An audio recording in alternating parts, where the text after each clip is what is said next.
شروع اللہ کے نام سے جو بڑا مہربان نہایت رحم والا ہے۔ یاسین، قسم ہے قرآن کی جو حکمت سے بھرا ہوا ہے۔ اے محمد صلی اللہ علیہ وآلہ وسلم، بے شک تم پیغمبروں میں سے ہو، سیدھے رستے پر۔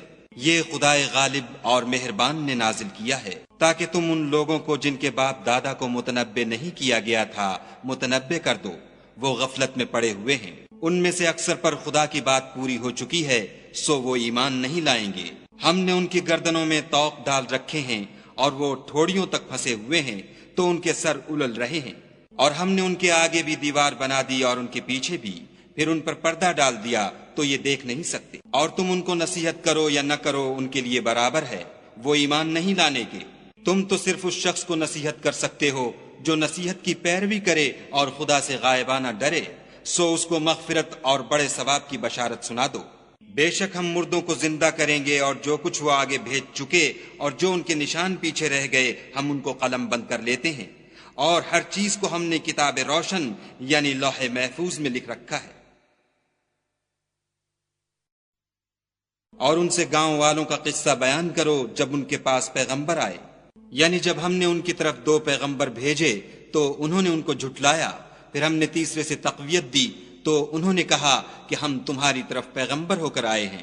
وہ بولے کہ تم اور کچھ نہیں مگر ہماری طرح کے آدمی ہو، اور خدا نے کوئی چیز بھی نازل نہیں کی، تم محض جھوٹ بولتے ہو۔ انہوں نے کہا کہ ہمارا پروردگار جانتا ہے کہ ہم تمہاری طرف پیغام دے کر بھیجے گئے ہیں، اور ہمارے ذمے تو صاف صاف پہنچا دینا ہے اور بس۔ وہ بولے کہ ہم تم کو نامبارک دیکھتے ہیں، اگر تم باز نہ آؤ گے تو ہم تمہیں سنگسار کر دیں گے اور تم کو ہم سے دکھ دینے والا عذاب پہنچے گا۔ انہوں نے کہا کہ تمہاری نحوست تمہارے ساتھ ہے، کیا اس لیے کہ تم کو نصیحت کی گئی، بلکہ تم ایسے لوگ ہو جو حد سے تجاوز کر گئے ہو۔ اور شہر کے پرلے کنارے سے ایک آدمی دوڑتا ہوا آیا، کہنے لگا کہ اے میری قوم، پیغمبروں کے پیچھے چلو، ایسوں کے جو تم سے صلاح نہیں مانگتے اور وہ سیدھے رستے پر ہیں۔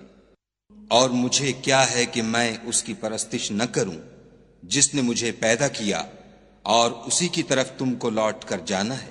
کیا میں ان کو چھوڑ کر اوروں کو معبود بناؤں؟ اگر خدا میرے حق میں نقصان کرنا چاہے تو ان کی سفارش مجھے کچھ بھی فائدہ نہ دے سکے، اور نہ وہ مجھے چھڑا ہی سکیں۔ تب تو میں صریح گمراہی میں مبتلا ہو گیا۔ میں تمہارے پروردگار پر ایمان لایا ہوں، سو میری بات سن رکھو۔ حکم ہوا کہ بہشت میں داخل ہو جا۔ بولا کاش میری قوم کو خبر ہو کہ خدا نے مجھے بخش دیا اور عزت والوں میں کیا، اور ہم نے اس کے بعد اس کی قوم پر کوئی لشکر نہیں اتارا، اور نہ ہم اتارنے والے تھے ہی۔ وہ تو صرف ایک چنگھاڑ تھی آتشیں، سو وہ اس سے ناگہاں بجھ کر رہ گئے۔ بندوں پر افسوس ہے کہ ان کے پاس کوئی پیغمبر نہیں آتا مگر اس سے تمسخر کرتے ہیں۔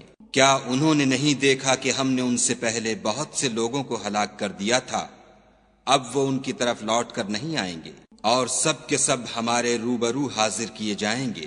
اور ایک نشانی ان کے لیے زمین مردہ ہے کہ ہم نے اس کو زندہ کیا اور اس میں سے اناج اگایا، پھر یہ اس میں سے کھاتے ہیں، اور اس میں کھجوروں اور انگوروں کے باغ پیدا کیے اور اس میں چشمے جاری کر دیے تاکہ یہ ان کے پھل کھائیں، اور ان کے ہاتھوں نے تو ان کو نہیں بنایا، تو پھر کیا یہ شکر نہیں کرتے؟ وہ خدا پاک ہے جس نے زمین کی نباتات کے اور خود ان کے اور جن چیزوں کی ان کو خبر نہیں سب کے جوڑے بنائے۔ اور ایک نشانی ان کے لیے رات ہے کہ اس میں سے ہم دن کو کھینچ لیتے ہیں تو اس وقت ان پر اندھیرا چھا جاتا ہے، اور سورج اپنے مقرر رستے پر چلتا رہتا ہے۔ یہ خدائے غالب اور دانا کا مقرر کیا ہوا اندازہ ہے۔ اور چاند کی بھی ہم نے منزلیں مقرر کر دیں، یہاں تک کہ گھٹتے گھٹتے کھجور کی پرانی شاخ کی طرح ہو جاتا ہے۔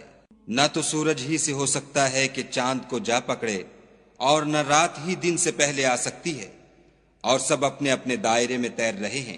اور ایک نشانی ان کے لیے یہ ہے کہ ہم نے ان کی اولاد کو بھری ہوئی کشتی میں سوار کیا، اور ان کے لیے ویسی ہی اور چیزیں پیدا کیں جن پر وہ سوار ہوتے ہیں، اور اگر ہم چاہیں تو ان کو غرق کر دیں، پھر نہ تو ان کا کوئی فریاد رس ہو اور نہ ان کو رہائی ملے، مگر یہ ہماری رحمت اور ایک مدت تک کے فائدے ہیں۔ اور جب ان سے کہا جاتا ہے کہ جو تمہارے آگے اور جو تمہارے پیچھے ہے اس سے ڈرو تاکہ تم پر رحم کیا جائے، اور ان کے پاس ان کے پروردگار کی طرف سے کوئی نشانی نہیں آئی مگر اس سے منہ پھیر لیتے ہیں۔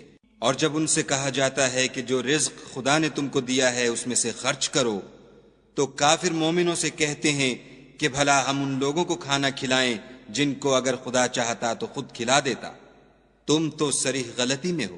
اور کہتے ہیں اگر تم سچ کہتے ہو تو یہ وعدہ کب پورا ہوگا؟ یہ تو ایک چنگھاڑ کے منتظر ہیں جو ان کو اس حال میں کہ باہم جھگڑ رہے ہوں گے آ پکڑے گی، پھر نہ تو وصیت کر سکیں گے اور نہ اپنے گھر والوں میں واپس جا سکیں گے۔ اور جس وقت سور پھونکا جائے گا یہ قبروں سے نکل کر اپنے پروردگار کی طرف دوڑ پڑیں گے، کہیں گے اے ہے ہمیں ہماری خوابگاہوں سے کس نے جگا اٹھایا؟ یہ وہی تو ہے جس کا خدا نے وعدہ کیا تھا اور پیغمبروں نے سچ کہا تھا۔ صرف ایک زور کی آواز کا ہونا ہوگا کہ سب کے سب ہمارے روبرو آ حاضر ہوں گے۔ اس روز کسی شخص پر کچھ بھی ظلم نہیں کیا جائے گا اور تم کو بدلہ ویسا ہی ملے گا جیسے تم کام کرتے تھے۔ اہل جنت اس روز عیش و نشاط کے مشغلے میں ہوں گے، وہ بھی اور ان کی بیویاں بھی سایوں میں تختوں پر تکیے لگائے بیٹھے ہوں گے، وہاں ان کے لیے بیوے اور جو چاہیں گے موجود ہوگا۔ پروردگار مہربان کی طرف سے سلام کہا جائے گا اور گناہ گارو تم آج الگ ہو جاؤ۔ اے آدم کی اولاد، ہم نے تم سے کہہ نہیں دیا تھا کہ شیطان کو نہ پوجنا، وہ تمہارا کھلا دشمن ہے، اور یہ کہ میری ہی عبادت کرنا یہی سیدھا رستہ ہے۔ اور اس نے تم میں سے بہت سی خلقت کو گمراہ کر دیا تھا، تو کیا تم سمجھتے نہیں تھے؟ یہی وہ جہنم ہے جس کی تمہیں خبر دی جاتی تھی۔ سو جو تم کفر کرتے رہے ہو اس کے بدلے آج اس میں داخل ہو جاؤ۔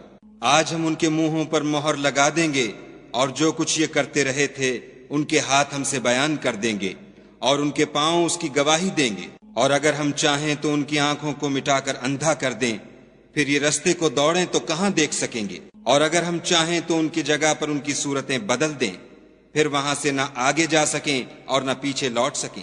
اور جس کو ہم بڑی عمر دیتے ہیں تو اسے خلقت میں اوندھا کر دیتے ہیں، تو کیا یہ سمجھتے نہیں؟ اور ہم نے ان پیغمبر کو شعر گوئی نہیں سکھائی اور نہ وہ ان کو شایع ہے، یہ تو محض نصیحت اور صاف صاف قرآن پر از حکمت ہے، تاکہ اس شخص کو جو زندہ ہو ہدایت کا رستہ دکھائے اور کافروں پر بات پوری ہو جائے۔ کیا انہوں نے نہیں دیکھا کہ جو چیزیں ہم نے اپنے ہاتھوں سے بنائیں ان میں سے ہم نے ان کے لیے چار پائے پیدا کر دیے اور یہ ان کے مالک ہیں، اور ان کو ان کے قابو میں کر دیا تو کوئی تو ان میں سے ان کی سواری ہے اور کسی کو یہ کھاتے ہیں، اور ان میں ان کے لیے اور فائدے اور پینے کی چیزیں ہیں، تو کیا یہ شکر نہیں کرتے؟ اور انہوں نے خدا کے سوا اور معبود بنا لیے ہیں کہ شاید ان سے ان کو مدد پہنچے، مگر وہ ان کی مدد کی ہرگز طاقت نہیں رکھتے، اور وہ ان کی فوج ہو کر حاضر کیے جائیں گے۔ تو ان کی باتیں تمہیں غمناک نہ کر دیں، یہ جو کچھ چھپاتے اور جو کچھ ظاہر کرتے ہیں ہمیں سب معلوم ہے۔